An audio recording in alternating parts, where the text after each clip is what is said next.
주님께서 여러분과 함께 성모 마테오가 전한 거룩한 복음입니다.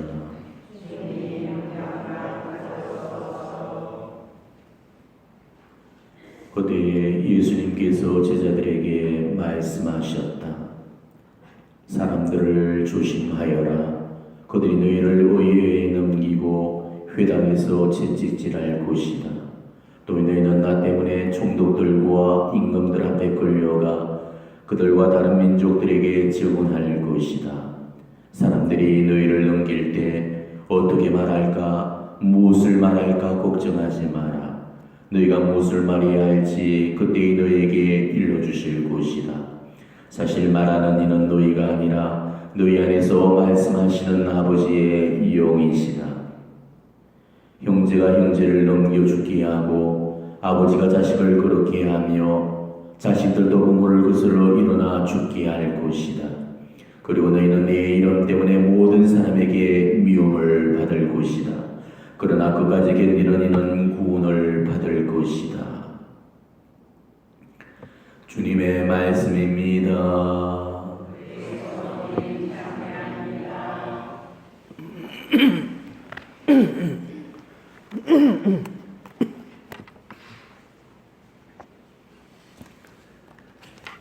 우리는 어제 성탄 본날을 지내고 지금도 계속 그 성탄의 기쁨을 이어가는 성탄 8부 축제 중에 지금 놓여 있습니다. 그러니까 이 말은 8일 동안 이 성탄의 기쁨을 계속 우리가 유지해 나가야 된다는 것이죠. 비록 대축일이라고 불리지는 않지만은 대축일만큼의 의미와 비중과 가치를 지닌 똑같은 8일이라는 의미입니다. 오늘도 역시 어제의 대축일을 그대로 우리가 살아가는 것이고 어제의 기쁨, 어제의 감격, 어제의 설레임을 오늘도 역시 살아내는 겁니다. 이걸 언제까지? 1월 1일 천주의 성모 마리아 대축일까지, 이때가 바로 성탄 8부 축제가 끝나는 날이기 때문에 우리는 이 날까지 이 성탄의 기쁨을 우리의 온 마음으로 그리고 우리의 온 삶으로 드러내면서 만왕의 왕 되신 그런 예수님께 경배를 드리고 우리가 그런 기쁨을 이웃들과 나누는 그런 시기가 바로 이 팔부식이라는 사실을 알고 좀 더 우리가 기쁨 속에서 아기 예수님과 함께 더불어 살아가는 그런 시간들로 만들어 가시기를 축원드립니다. 오늘 우리는 성 스테파노 부재 순교자 주기를 맞이하게 됩니다. 성 스테파노 부재 순교자는 우리 그리스도교 최초의 순교자이십니다. 유대인들에게 돌을 맞아서 그렇게 순교를 하셨죠. 성 스테파노 부재 순교자에 관한 그런 기록은 오늘 우리가 독서인 그 사도행전이 전해주고 있습니다. 성 스테파노 부재 순교자는 성 라우렌시오 부재 순교자와 더불어서 우리 초대교회에서의 가장 빛나는 두 순교 성인이십니다. 아마 여러분도 잘 아시다시피 우리 교회 부재 제도가 이 탄생된 배경에 대해서 사도행전이 전해주고 있죠. 초대교회가 모든 것을 공동 소유를 통해서 이 물질을 나눴었죠. 근데 그런 와중에 식량 배급에 홀대를 받는 그런 적이 생겨나게 됩니다. 그래서 12사도들이 자기들은 기도와 선교에만 전념을 하고 이 식량 배급이라든지 교회 내에 여러 가지 작물을 보기 위해서 따로 이 부재라는 그 직책을 두게 되는데 그게 오늘날 이 부재 제도의 기원이 된 것입니다. 근데 부재를 뽑았을 때 그냥 뽑은 게 아니죠. 무작위로 그냥 아무나 차출시켜서 뽑아놓은 게 아닙니다. 어떤 기준으로 뽑았는지 바로 사도행전이 전해주고 있습니다. 평판이 좋고 성령과 지혜가 충만한 사람, 평판이 좋고 성령과 지혜가 충만한 사람 바로 7을 뽑아서 이 부재 직책을 맡겼고 사도들을 돕도록 그렇게 했다고 사도행전은 전해주고 있습니다. 부재들은 세례도 주고 또 설교도 했지만은 주로 식량 배급 그리고 또 교회 재산을 관리하는 등의 그런 직무를 맡게 되었습니다. 스테파노 역시도 우리 교회 안에서 최초로 부재가 되었던 그런 인물이고 부재적이 명시하는 그 조건에 따라서 정말 평판이 좋았고 성령과 지혜가 충만한 그런 사람, 바로 7 부재 가운데 한 사람이었던 것입니다. 자, 선발 조건에 해당되는 그런 7 중에 하나였다면은 스테파노의 뭐 인성이나 인품이나 영성이나 이 덕행은 아마 그리스도인으로서의 모범을 다 갖췄다고 말해도 과언이 아닐 것입니다. 사도행전 6장에 보면은 스테파노가 그 회당에 속한 무사람들하고 논쟁을 벌이는 그런 대목이 나오죠. 워낙 지혜와 분별이 출중하다 보니까 아무도 그의 말에서 드러나는 그 지혜와 성령에 대항할 수가 없었다, 이렇게 기록을 해두고 있습니다. 거기다가 그 영역이 아주 뛰어난 그런 성인들한테서나 볼 수 있는 여러 가지 은사나 카리스마도 보여졌죠. 오늘 독수에게 그 첫 대목에서도 그랬죠. 은총과 능력이 충만한 스테파노는 백성들 가운데서 큰 이적과 표징들을 일으켰다, 이렇게 되어 있습니다. 스테파노에 관해서는 사도행전의 그 기록이 전부지만은 마리아의 아그레다 수녀가 썼던 동정 마리아의 생애를 다뤘던 신비, 그 환시죠. 그 환신, 이 신비로운 도승이라는 그 책을 보게 되면은 스테파노 부재에 관한 그런 언급이 나오고 있습니다. 자, 이 신비로운 도승이라는 이 책은 우리 주님과 성모님의 특권으로 말미암아서 마리아 아그레다 수녀에게 환시를 통해서 이 성모 마리아의 생애를 이렇게 보여주셨던 그런 기록입니다. 근데 이 책에 보면은 스테파노 부재는 바로 예수님의 70인 제자들 가운데 한 사람으로 되어 있습니다. 그리고 사도행전에서 밝히고 있는 그 인품대로 성품이 온화하고 부드러웠고 아주 겸손하고 순종적이었고, 또 그러면서도 현명과 지혜가 뛰어났다고 그렇게 증언을 해주고 있습니다. 게다가 언제나 우리 주님을 위해서 목숨을 바칠 각오가 되어 있을 만큼 그렇게 용덕이 출중했다고 그럽니다.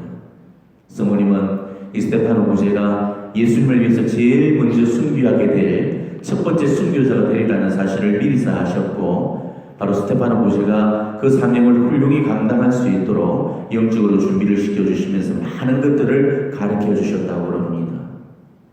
그리고 스테파노 부재에게도 순교 사실을 미리서 알려주셨고, 스테파노가 용감하게 순교를 받아들일 수 있도록 격리하면서 이렇게 말씀을 해주셨다고 그럽니다. 스테파노야, 너는 최초의 순교자가 될 것이다.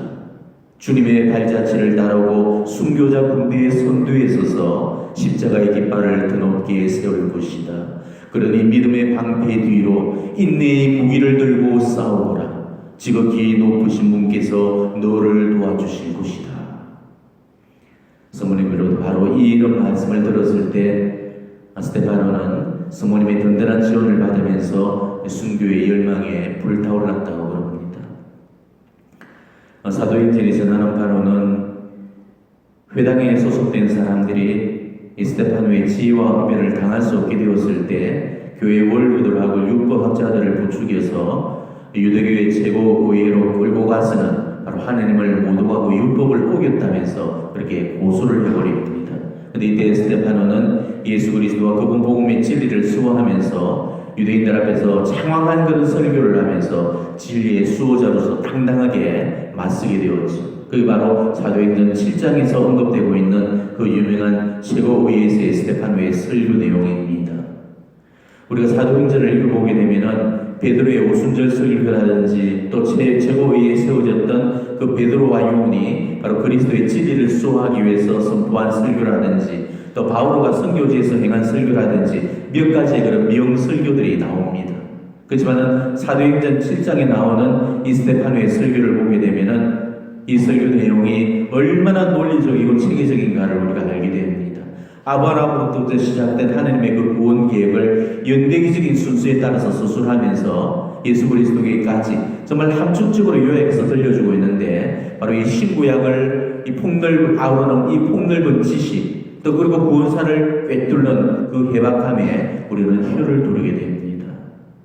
지금까지 이런 논쟁을 벌인 제자들은 베드로와 요한 사도 외에는 스테파노가 유일했습니다. 이처럼 스테파노는 유대인들 앞에 담대하게 가르쳤고, 그들의 논리와 주장을 하나하나 조목조목 반박을 하면서 그 누구도 그 지혜와 지식을 당해낼 수 없을 만큼 박해자들을 꼼짝 못하게 만들었던 것입니다. 결국 유대인들이 공개 논쟁에서 패하게 되었을 때 더 이상 스테파노를 당해낼 수 없다는 사실을 알고 정오에 불타올라서 스테파노에게 죄를 덮어씌우게 되죠.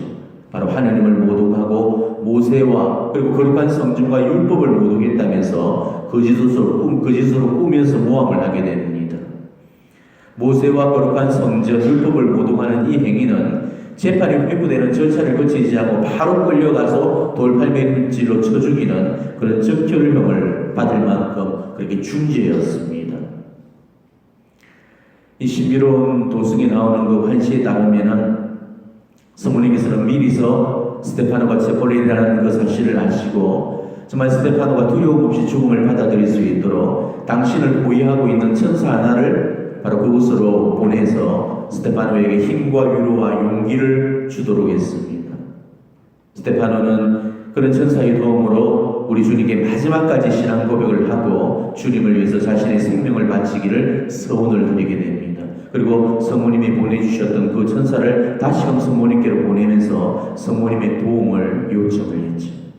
이때 천사로부터 스테파노의 책임을 정해들었던 그 성모님은 당장 스테파노에게 달려가고 싶었지만은 결국 당신이 나서야 될 그런 순간이 아니라는 사실을 아시고 당신 방에 엎드려서 간구하시면서 스테파노의 그 치유를 도와주실 수 있도록 하나님께 간절히 탄원하셨고 또 성부 스테파노에게는 모성적인 그런 축복을 보내주셨다고 합니다.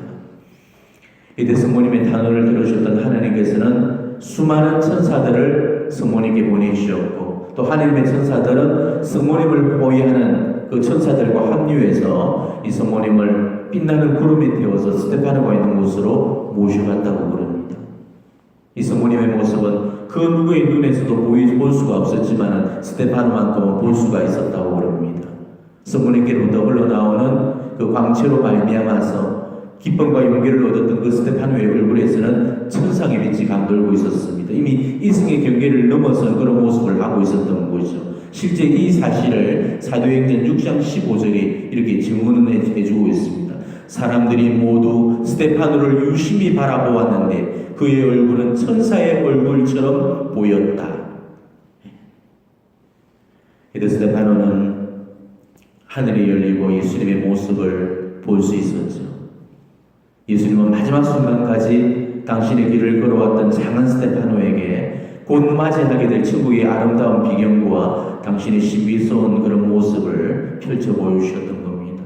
그건 바로 아버지의 오른쪽에 서 있는 당신의 모습이었던 거죠. 바로 이 한시를 바라보면서 스테파노는 황홀경에 빠져서 이렇게 외쳤습니다. 보십시오. 하늘이 열려있고 사람의 아들이 하늘의 오른쪽에 서 계신 것이 보입니다. 그런데 그 순간에 군중들은 이 스테파노가 신성 모독을 한다면서 귀를 막고 길길이 미쳐 날뛰었고 결국은 그 분노에 찼던 군중들이 선동질을 해서 스테파노를 성 밖으로 끌고 갔던 것입니다.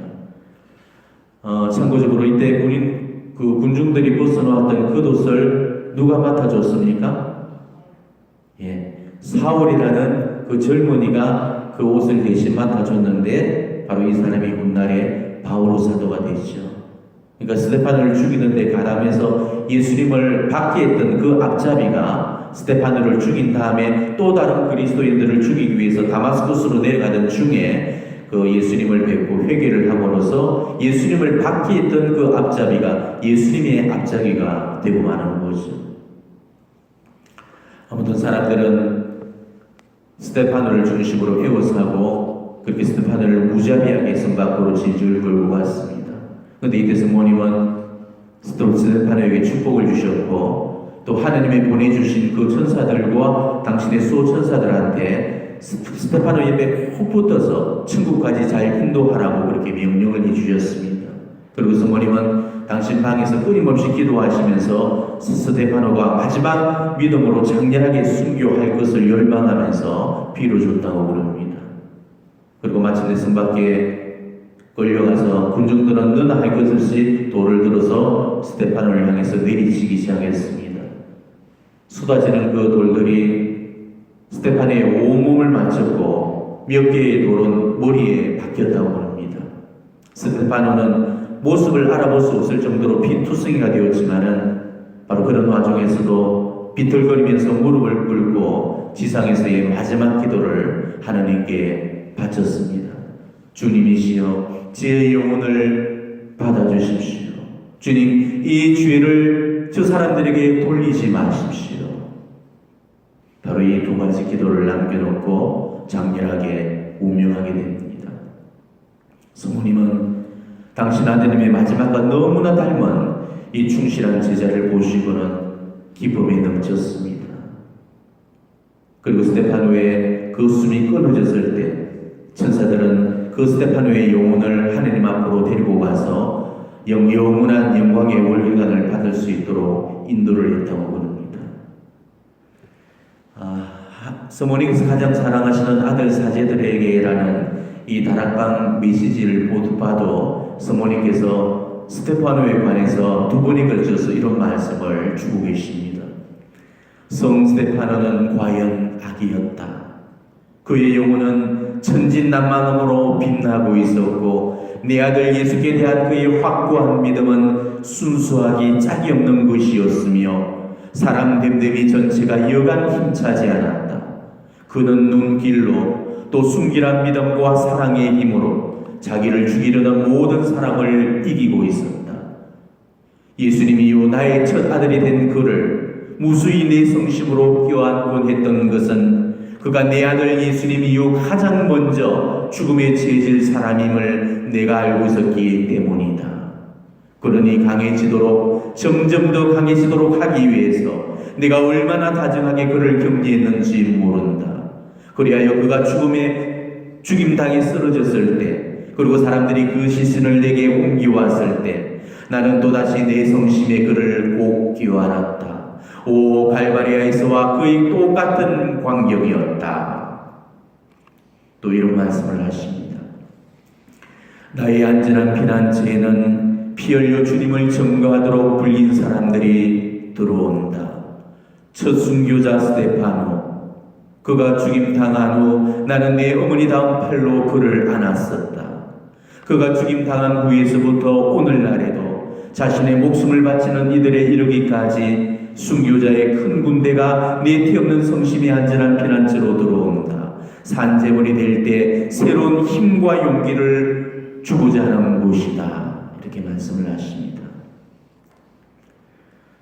제가 어제 강론에서도 말씀드렸지만 오늘이 성탄절 다음이고 성탄 대축일에 이어서 이 팔보 축제가 계속되고 있는 날인데 왜 하필이면 이런 기쁜 날에 스테파노 순교를 기념하면서 피본 얘기를 지금 꺼내놓고 있을까?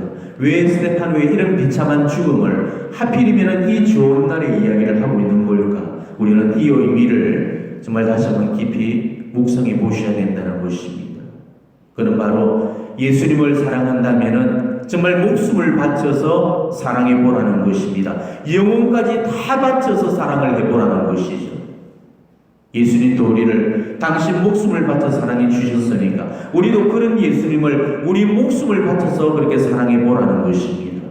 스테파노도 이런 사랑을 했고 예수님을 이만큼이나 사랑했으니까 우리도 스테파노처럼 이런 사랑을 해보고 예수님을 이만큼 사랑해 보라는 것입니다. 이게 바로 성탄의 은혜를 갚는 그런 보온의 은혜가 된다는 것입니다. 자, 여러분은 예수님을 얼마나 사랑하십니까? 예수님은 나를 위해서 당신의 목숨같이 바쳐주셨는데 우리는 지금 뭘 바쳐서 예수님을 사랑해 드리겠습니까? 예수님은 나를 대신해서 죽을 만큼 사랑하셨고 당신의 목숨까지 바쳐 나를 사랑하셨는데 나도 내 목숨 다 바쳐서 그렇게 예수님을 사랑하고 내 영혼까지 다 바쳐서 예수님을 사랑해 드려야 되지 않겠어요? 오늘 스테파노는 정말 우리가 어떻게 살아가야 되는지 또 어떻게 예수님의 은혜를 생각하면서 살아야 되는지 그 정답을 우리에게 일러주고 있습니다. 스테판의 모범처럼 바로 예수님처럼 사는 것, 이게 우리가 예수님의 크나큰 은혜를 갚는 보온의 행위가 된다는 것입니다. 예수님처럼 살다가 예수님처럼 죽는 것, 이게 바로 스데파노가 이루었던 목표였고 우리 모두가 추구해야 될 영성적인 목표가 되어야 된다는 것입니다. 예수처럼 살다가 예수님처럼 죽을 수만 있다면 이게 어쩌면 제 남은 마지막 소원이고 여러분들이 추구해야 될 여러분의 마지막 남은 한 가지의 소원이 되어야 될 겁니다. 우리 역시도 스데파노처럼 정말 예수님을 온전히 빼닮을 수 있는 그런 삶을 살아야 됩니다. 스데파노는 오로지 예수님 안에서 하느님 뜻만을 추구하면서 살아갔습니다. 그리고 죽음의 순간에서도 예수님과 똑같은 죽음을 맞이했고 마지막 유언까지도 똑같이 빼닮았죠.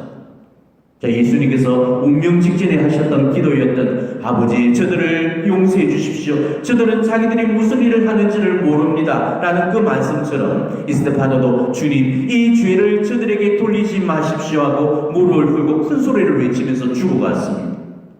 그리고 예수님께서 아버지 제 영을 아버지 손에 맡겨드립니다 라면서 이 지상에서의 마지막 기도를 드렸듯이 스데파노 역시도 죽어가면서 주 예수님 제 영을 받아주십시오 라고 마지막 기도를 내놓았습니다. 정말 사랑하면 닮게 되어 있습니다. 스데파노는 예수님을 정말로 사랑했기 때문에 그래서 예수님의 일생과 너무 빼닮았고 예수님의 죽음과도 빼닮았고 예수님의 마지막 말씀과도 온전히 일치했던 것입니다. 너무 사랑했기 때문에 해바라기도 해를 너무 사랑한 나머지 한순간도 그 해에서 시설되지 않는다고 그러죠. 동력의 해가 떠오르는 그 순간에 떨궜던 고개를 다시금 들고 해를 바라보고 그 해가 중천에 떠올라서 선역에 넘어가기까지 해에게서 단 한순간도 시선을 거두지 않고 해만 향하고 해를 따라만 가게 되죠. 그러다가 해가 떨어지면 다시금 고개를 떨군다고 합니다. 그래서 해를 너무 사랑한 나머지 그 해를 닮아 있는 꽃, 우리는 이 꽃을 해바라기 꽃이라고 부릅니다. 이 해바라기처럼 우리는 주님을 너무 사랑해서 주님만 따르고 주님을 너무 사랑해서 그 삶까지 담는 그런 주바라기들이 되어야 됩니다. 이게 우리 신앙의 목표가 되어야 되는 것이죠.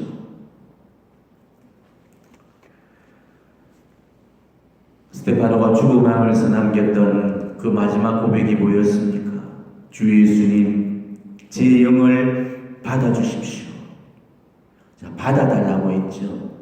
이거는 봉헌입니다. 삶을 다 바치고 육신까지 목숨까지 다 바치고 그러고도 바치고는 싶은데 더 이상 바칠 게 없을 때 마지막 남은 그 한 가지 그 불멸의 영혼까지 예수님께 드리고 가는 것. 그래서 더 이상 드리고 싶어도 드릴 게 없는 것. 이게 봉헌이고 이게 바로 봉헌의 완성인 것이죠. 스데파노는 바로 이렇게 살았습니다. 이 얼마나 아름다운 삶입니까? 우리가 정말 이렇게 살다가 이런 모습으로 죽을 수 있다면 얼마나 행복하겠습니까? 예수님께서 당신을 온전히 우리에게 다 내어주셨듯이 오늘 우리도 그런 예수님께 우리를 온통으로 드리도록 하십시다. 저는 온전히 당신의 것입니다. 제가 가진 모든 것이 또한 당신의 것입니다. 우리가 늘 입버릇처럼 하는 이 봉헌을 정말 아기 예수님께 드려야 될 가장 큰 선물로 오늘 마련해 드렸으면 좋겠습니다. 그냥 입으로만 봉헌합니다로 외는 게 아닙니다. 스데파노처럼 일평생을 하느님께 충실하며 마지막 순간까지 목숨을 걸고 하느님께 대한 그 사랑의 고백을 남기다가 그 불멸의 영혼까지 다 바치고 갈 수 있어야 됩니다. 이게 봉헌입니다.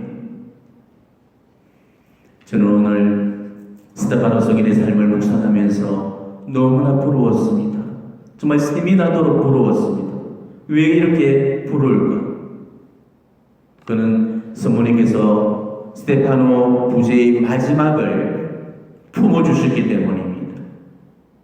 그 영혼을 마지막까지 책임져 주셨고 그 영혼을 온전히 다 가지셔서 예수님께 온전히 봉헌해 주셨습니다.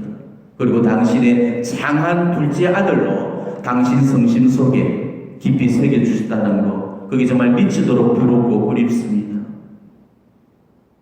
성모님 품에 안겨서 마지막을 행복하게 죽을 수 있는 죽음, 이게 우리 이야기여야 되는데 우리가 정말 이런 철저한 봉헌을 살고 있는지를 다시 한번 묵상해 보셨으면 좋겠습니다. 하나님께로부터 봉헌된 자는 우선 마리아의 것이 되어야 됩니다. 우리 삶 역시도 바로 성모님의 손을 통해서 예수님께로 봉헌되어져야 됩니다. 우리 봉헌도 성모님을 통해서 갖춰진다면 성모님께서는 스테파노에게 해주셨듯이 그렇게 우리의 마지막도 책임져 주실 겁니다. 오늘 특별히 스테파노 성인의 중재와 증거를 청하면서 우리가 지금 바치고 있는 이 봉헌도 보다 완전한 것이 되어질 수 있도록 오늘 미사 중에 특별히 그 은혜를 청하면서 미사를 봉헌하시기를 바랍니다. 아멘.